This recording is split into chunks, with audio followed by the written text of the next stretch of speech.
আসসালামু আলাইকুম ওয়া রাহমাতুল্লাহি ওয়া বারাকাতুহু। মনিটরগুলো একটু বাড়াই দিন। আমাদের সকলের প্রিয় ইসমাইল ভাই সারা দেশব্যাপী যখন বাংলাদেশের মাঠ প্রোগ্রামগুলো বন্ধ থাকে, ওনার দৃঢ় চেতনায় এবং সাহসিকতায় মাঠ পর্যায়ে এরকম প্রোগ্রাম আমাদেরকে নিয়ে করেন।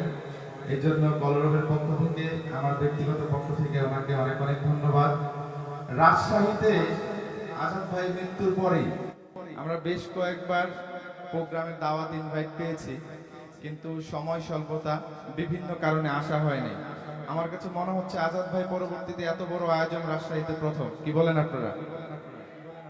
তো এই চমৎকার আয়োজনটি করে দেওয়ার জন্য আমি ইসমাইল ভাইকে আবার ধন্যবাদ জানাই। পাশাপাশি বলতে চাই, রাজশাহীর মাটি হলো ইসলামের ঘাঁটি, ঠিক কিনা? আরো জোরে শুনতে চাই, ঠিক কিনা? এই রাজশাহীর মানুষেরা অনেক বেশি ধর্মভীরু মানে তাই এই নয় এই রাজশাহীতে দাঙ্গা হাঙ্গামা হয়, এরকম নয়। এখানে মানুষ অনেক বেশি সম্প্রীতি বজায় রাখে, অনেক বেশি শান্তিপ্রিয়। এই জন্য রাজশাহীবাসীকে ধন্যবাদ জানাই। উনি যে স্লোগান নিয়ে এই প্রোগ্রাম করেছেন, আমার কাছে মনে হয় এখানে সাম্প্রদায়িক কথা এখানে বলার দরকারই নেই। কি বলেন? এখানে মানুষ এমনিতেই সম্প্রীতি প্রিয়। এই জন্য আমি শুরু করতে চাই আমার একটি সঙ্গীতের মাধ্যমে। তার আগে বলতে চাই, এই বাংলাদেশের সংবিধানেও যদি আল্লাহর উপর আস্থা বিশ্বাস না থাকে, এদেশের মানুষের হৃদয়ে আল্লাহর উপর আস্থা বিশ্বাস আছে। চিল্লায়া বলেন ঠিক কিনা? কোন অপশক্তি, কোন ষড়যন্ত্রের মাধ্যমে মানুষের হৃদয় থেকে ইসলামকে মুছে দিতে পারবে না। চিল্লায়া বলেন ঠিক কিনা?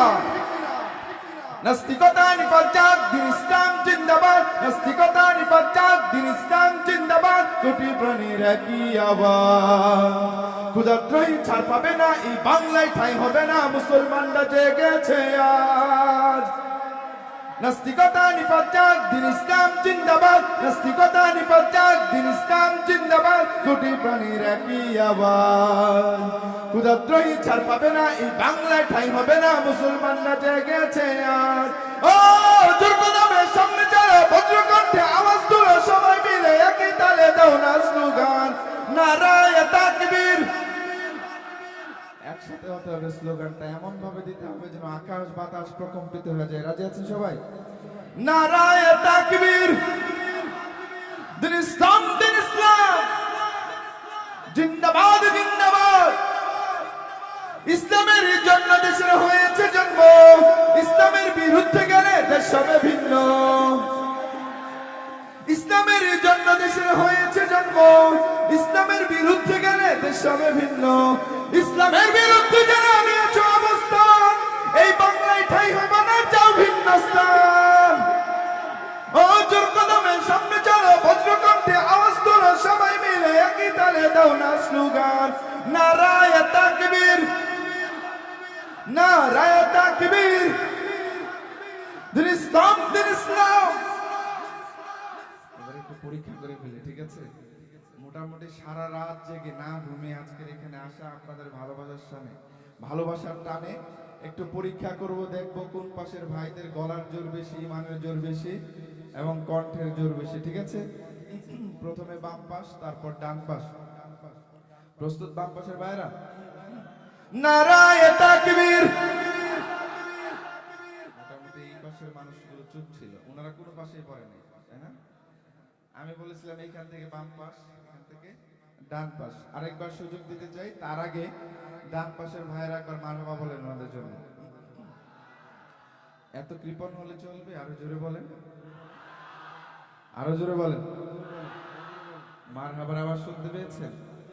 তাহলে আবার আপনাদেরকে সুযোগ দিতে চাই। তার আগে বলতে চাই, বিজয় কখনো সংখ্যার গুণে হয় না, বিজয় আসে সাহসের গুণে। চিল্লায়া বলেন ঠিক কিনা? আচ্ছা, দেখা যাক কোন পাশ বিজয় অর্জন করে। আবারও বাম পাশ, উপরে নিচে। নারায়ে তাকবীর। মাশাআল্লাহ। এবার ডান পাশ, ডান পাশ প্রস্তুত? হেরে যাবেন না জিতে যাবেন? জিততে চান না হারতে চান? নারায়ে তাকবীর। আপনাদের আওয়াজই বলে দিয়েছে রাজশাহীর মাটি হলো ইসলামের ঘাঁটি, ঠিক কিনা? যেই মাটি ইসলামের ঘাঁটি, সেই মাটির মুসলমানরা হলো বীরের জাতি। চিল্লায়া বলেন ঠিক কিনা? নারা